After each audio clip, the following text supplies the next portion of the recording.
You shaped it in your mind. Total performance. Now the all-new Toyota Supra brings it alive. Super Power, created by a 3-liter 24-valve, 200-horsepower engine.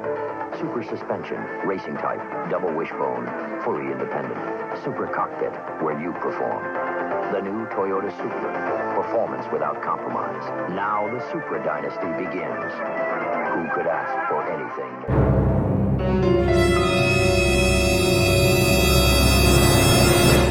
Today we're going to make your horns go from this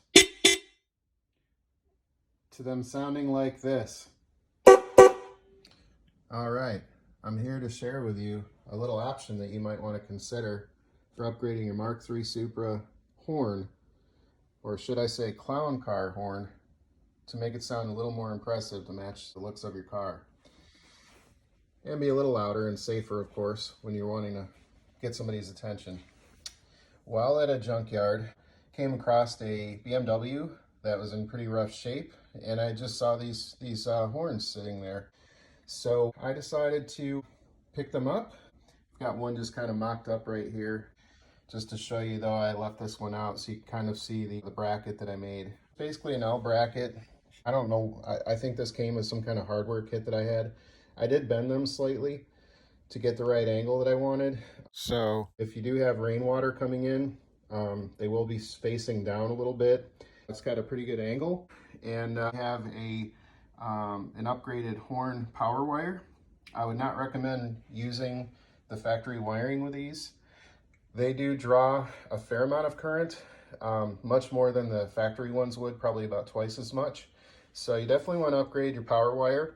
I fed it off from the horn circuit. I just upgraded the wiring. The fuse should be sufficient.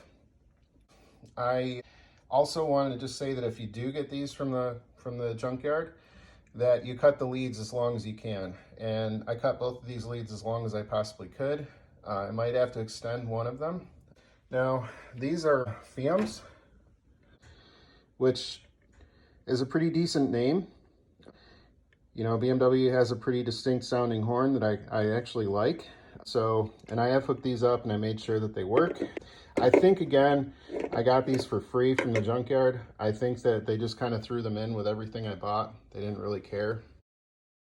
So, in any case, I'll show you more here in a minute. It depends on how you wire yours personally, but I'm going to use a relay. And basically, I'm going to take the factory positive here, which is pretty wimpy wire if you look at it from Toyota. I can't believe that they got away with it. I mean, it is PNC. So, sorry, I'm trying to get a better light on here. Yeah, you can see how small that is. It's pretty small gauge. Might be 20 gauge. I'm going to use that as my relay trigger. And then again, I've got a much better power feed.